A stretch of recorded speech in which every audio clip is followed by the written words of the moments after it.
Greetings, I'm Chris C.W. Johnson, University of Minnesota, Duluth, Minnesota, USA. My presentation today is The Forest and the Runes, Jim Harrison's True North. This presentation is part of ASLE 2021, the Eco-Theory stream, and a panel theorizing forests, rivers, and gardens. Abstract. Our Anthropocene century has brought multiple books concerning the life of the forest. Various writers, including Robert Macfarlane, Ann Patchett, Richard Powers, and others, have told versions of the stories of our forests, extinct and extant, across the Old World, North America, the Amazon. This literary work is often an attempt to reposition our understanding of the forests that have sustained us and which we have exploited or destroyed. Such narratives counter and problematize grand narratives of forest history, told through the colonizing lenses of history, where forests are viewed as mere resources and fuel for a master narrative of inevitable progress. Purpose. This paper will consider Jim Harrison, 1937 to 2016, a lifelong native of northern Michigan and a frequent traveler in forests, and his 2004 novel, True North. Harrison tells the story of a fictional family tragically bound to the forest history of the Upper Peninsula of Michigan. It is a story of a family in decline as the 21st century commences, and the story of a descendant's attempt to understand his family's part in the epic logging exploitation of the late 19th and early 20th centuries in the Great Lakes states. The image here is a portrait of Harrison, approximately at age 60. An overview of the novel. Jim Harrison published True North in 2004. This date is just after Harrison's final years living in northern Michigan, including time at a cabin in the vicinity of Grand Marais, Michigan. He had made this area of Michigan his home for 65 years at this point, far from New York or Hollywood, where some of his writing efforts took him. In most editions, as we see in the image here, the cover art is a Russell Chatham painting of Lake Superior just beyond a foreground of stumps, presumably the result of large-scale logging in the past. Harrison relates in several places that the novel was inspired by a conversation that took place among the stumps of the Kingston Plains, a location we will discuss, many years previously. In that conversation, poet and friend Dan Gerber observed of the landscape, quote, that he was glad it was not his grandfather or great-grandfather who had done this to the land, end quote. Note, Dan Gerber is actually the son of the Gerber Foods Company founder and CEO, so indeed he had a perspective on dynastic families. In interviews near this time and after, Harrison commented on the nostalgia and/or saudade that he felt in departing Michigan, indicative of a set of emotional concerns that had him writing about Michigan, even as he lived in Montana and Arizona. Harrison spoke of the novel explicitly in 2005 in the annual Wallace Stegner Society Environmental Lecture, which we will discuss later. The narrative. True North tells the story of David Burkett, who wrestles with his Upper Peninsula of Michigan family history. It's the history of lumber and mining barons who extracted resources from the land, did environmental damage, and treated workers poorly, at least as David understands it. His own father is emblematic of the deterioration of the family across time. The senior Burkett is an alcoholic who perennially preys on underage girls and utilizes power and privilege to remain largely unscathed. True North focuses on David's elusive, comic, and at times tragic efforts to come to terms with his family lineage. His central, quixotic effort is a research project on, quote, what my family did, end quote, which he ultimately completes and publishes in local newspapers, albeit to few readers. This quest works in the narrative as a device to take us across the landscapes, forests, history, and socioeconomic stories of the Upper Peninsula of Michigan. Harrison's novels, and poetry and nonfiction for that matter, are often an elaborate bricolage of source materials and textual allusions. So we'll talk briefly here about sourcing and intertextuality. As Knott points out in Imagining the Forest, Narratives of Michigan and the Upper Midwest, the narratives of Schoolcraft and Agassiz, Cabot, are critical to the background of this novel. So these are 19th century narratives of early exploration. In this novel and in other places, Harrison decries the persistence of Hiawatha versions of the northern forest, inaccurate, romanticized, as described by Longfellow. And here I would add a land acknowledgement. The land described in this novel and in this presentation is historically the home of indigenous peoples, including the Anishinaabe of northern Michigan, Wisconsin, and Minnesota. Harrison utilizes the journals of lumbermen from the late 19th century, fictionalizing one, that of the character, a relative named Spragg, that David Burkett uses in his research. He has reviewed timber harvesting data from sections, townships, and entire counties. Harrison has Burkett mimic this behavior in the fictional narrative. When we go back to 1850 and the first European-American scientific exploration of this region, we see the forest of the time through the eyes of Louis Agassiz. He speaks first of the beech trees in the forest.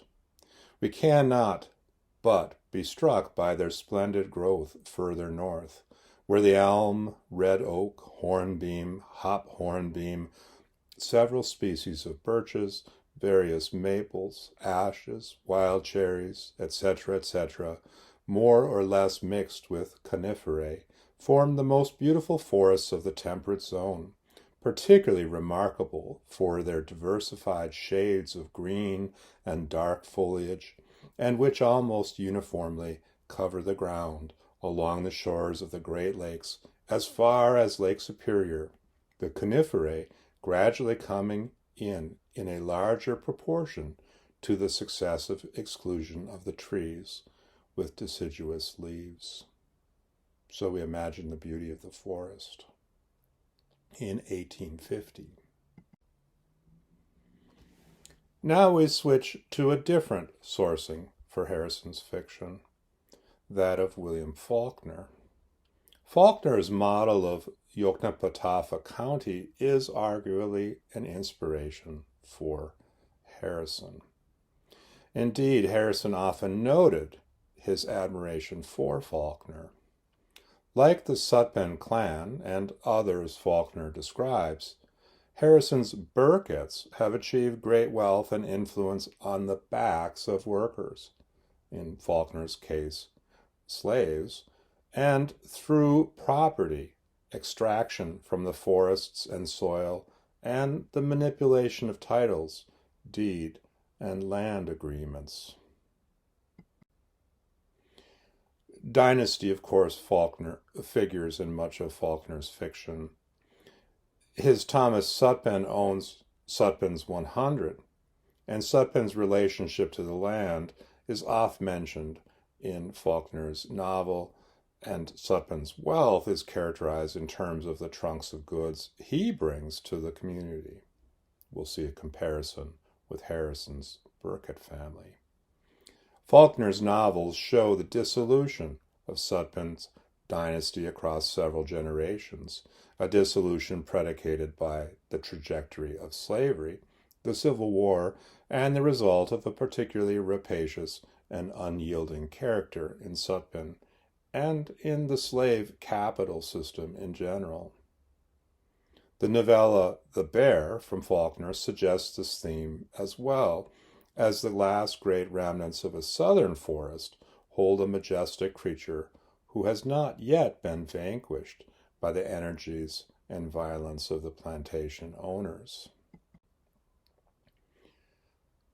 The dynastic energy in True North. Timber and mining barons were often supported explicitly by the U.S. government, and certain families came to control vast sections of the upper Midwest. Harrison has the Burkett family still in control of large swaths of Upper Peninsula land, including substantial forest lands now logged, but homed to so-called second or third generation forest. Wealth in the area is concentrated in families with logging, mining, real estate, and shipping concerns. We have an image here of logging in the late 19th century, and you can see the grand scale of the size of the trees and the clearing of the land. David Burkett watches as his father sells parcels of land, including one owned by David, as response to his failures on Wall Street and as counter to legal bills enjoined by his troubles after various sexual and violent misconduct episodes. Like Thomas Sutpen, he retains the material trappings of wealth, wine, books, furnishings, expensive hobbies, despite his decline in economic fortune. We see here a degradation of the landholdings wrapped up in personal misconduct. That is, the senior Burkett's land ethic is as egregious as his sexual ethic. Harrison posits a culture wherein those who would prey upon the vulnerable also prey upon the forests and landscapes. Harrison makes special note of how socioeconomic history is wrapped up in Judeo-Christian ideology, or at least one version of it.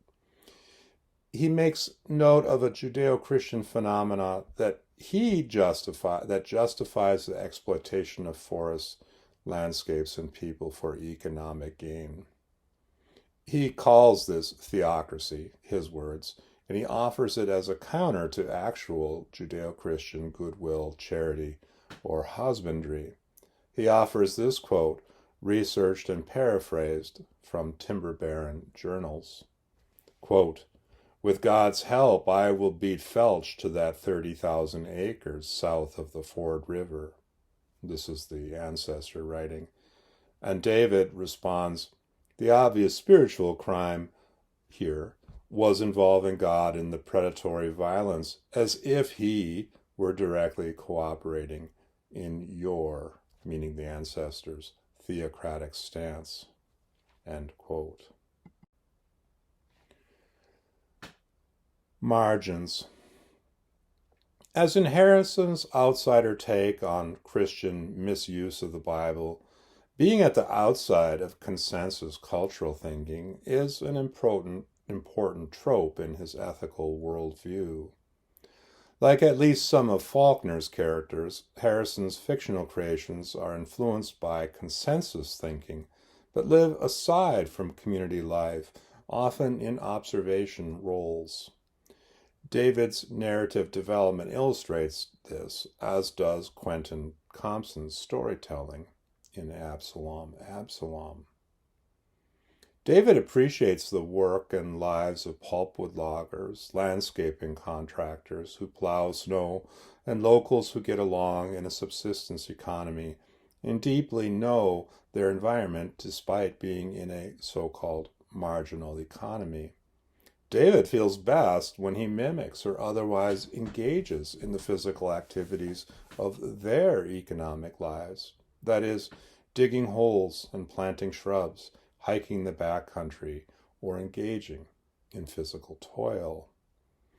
Harrison understands that extractive economies are important, but by the nature of their practices, tend to create marginal landscapes and marginalized people. He creates characters who see and or experience this marginalization.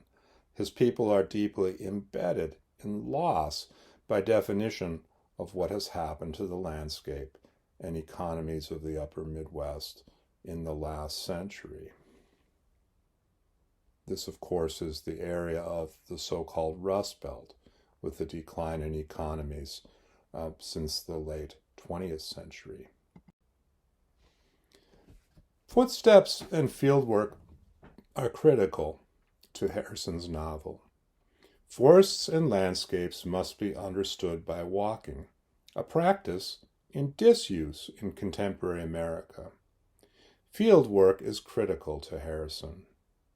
He writes, Longfellow had never visited the Upper Peninsula when he wrote his Hiawatha.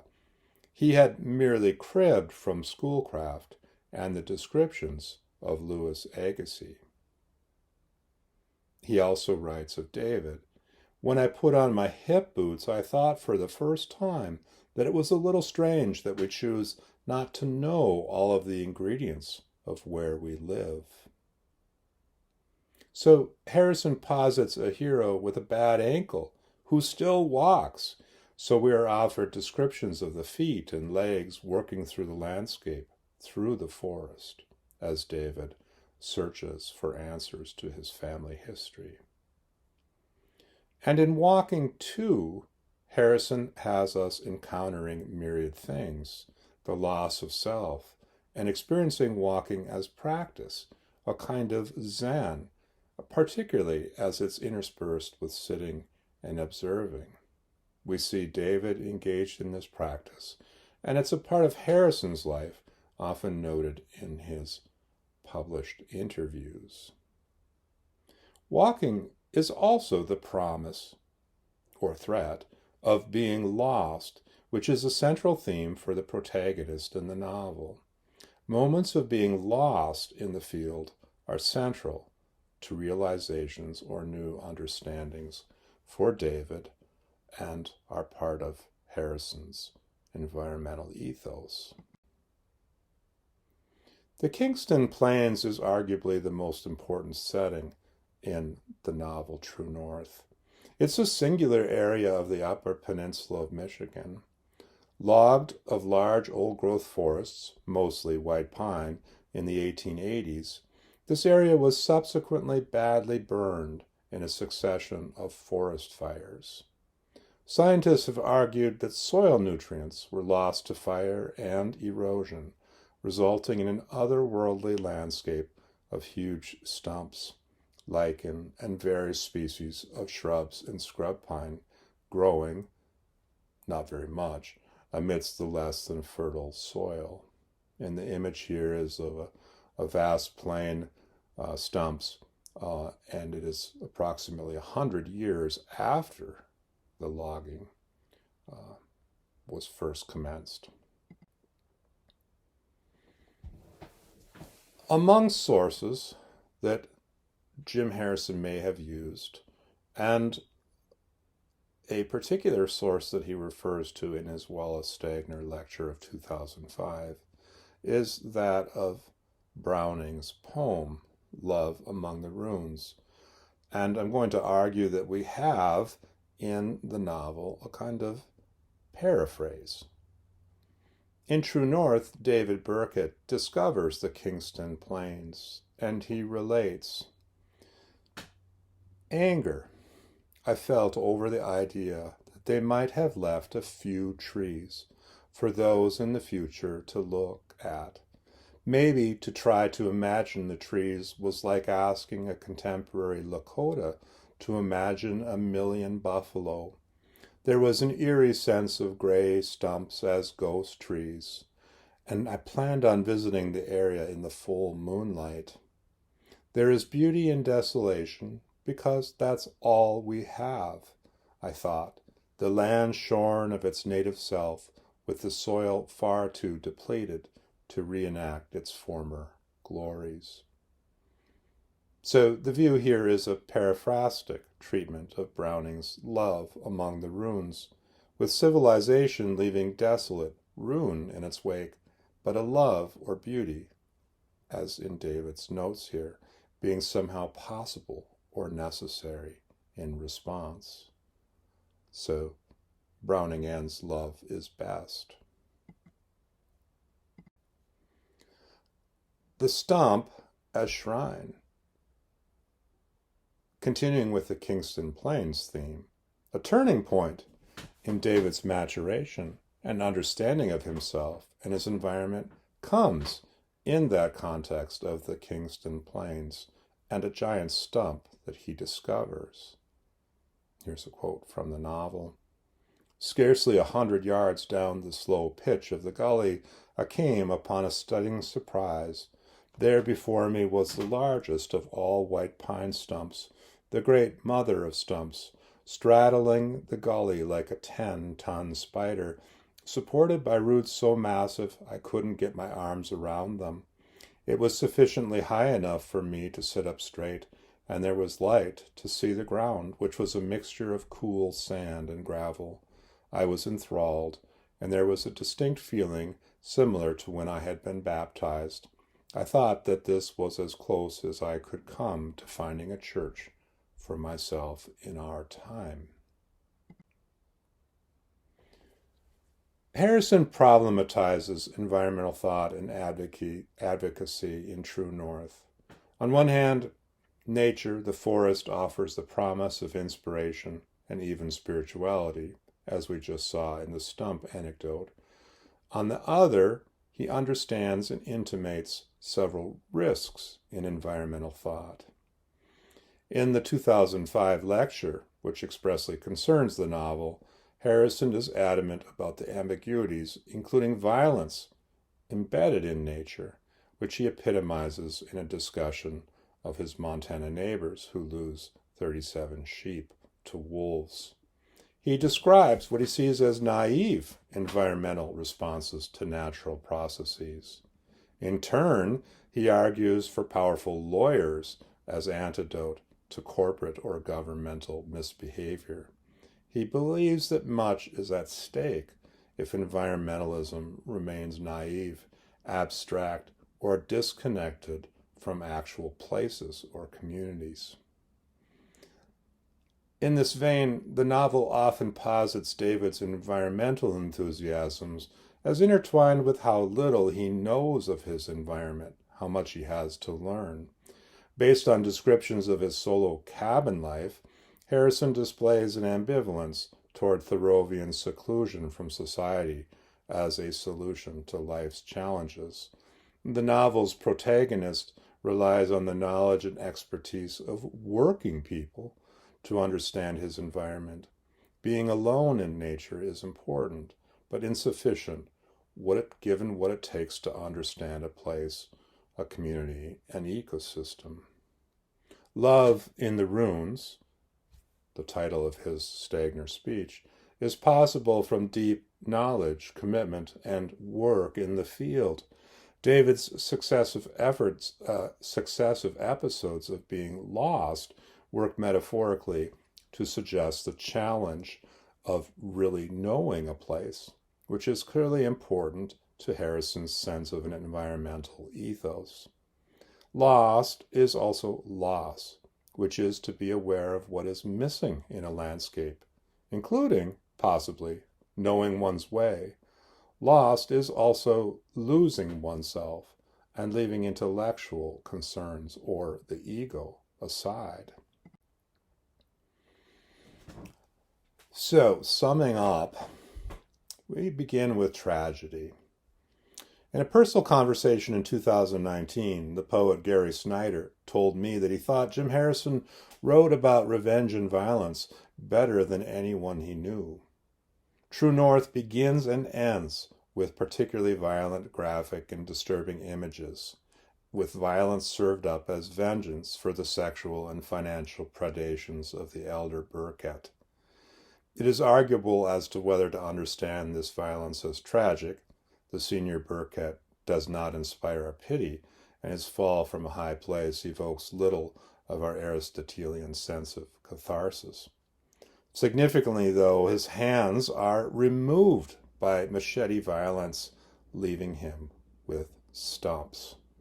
Here the irony is dark humor, and the cynical comic edge of Harrison is revealed as he has the family villain turned into stumps, retribution for the history of the lumbering family.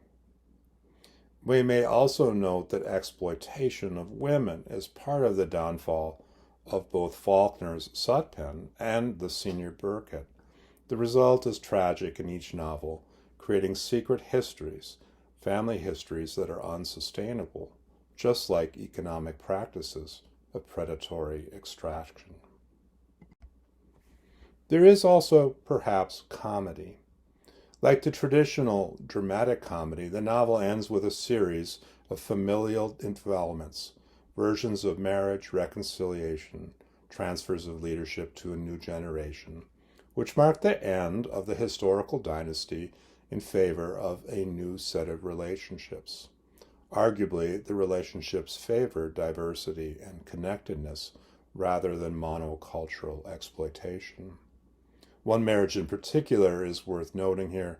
David's sister, Cynthia, is married to Donald, a Chippewa Anishinaabe man who seeks and represents the presence of Anishinaabe values and spirituality in his life. The happy marriage of this man, the descendant of the indigenous Michigan peoples, and David's sister, a descendant of the family, is a repudiation of the dissolute marriages and relationships in the Burkitts. These relationships are considered in a sequel novel, Returning to Earth, published in 2007, which focuses on indigenous understandings of Earth, place, and death, as David's brother-in-law faces terminal illness. Robert Pogue Harrison offers us some theorizing on loss that's helpful here. Using the premise of Thoreau's inquiry into what it means to truly live, Robert Pogue Harrison's 1992 Forests captures something of what Harrison attempts in this novel. He writes of the fate of loss that comes from our American failures to know nature and confront our nature. For some reason, it was the fate of America not to become itself, not to build its house upon the foundation of a loss for which no recovery is possible. Its fate, rather, was to sacrifice its freedom to nationhood, to reiterate and exasperate the rage for possession, and to fall into the watery mire of what is not life. Harrison's novel is a confrontation with American nature and our nature. It is an attempt to see what is life, as Robert Pogue Harrison argues we must do in order to understand our landscape, including forests, and live with our losses. This is, in essence, what the character of David Burkitt must do in confronting what my family did and engaging in the forest in ways that is love among the runes. When Jim Harrison was born, it was only 87 years after Louis Agassiz's travels. Entire fortunes were made and lost from the northern forests, minerals, and waters during his lifetime. As the son of an agronomist focused on watershed practices, Harrison was acutely aware of what William Cronin called, quote, changes in the land, including the accumulating changes within ecosystems and communities of people in northern Michigan.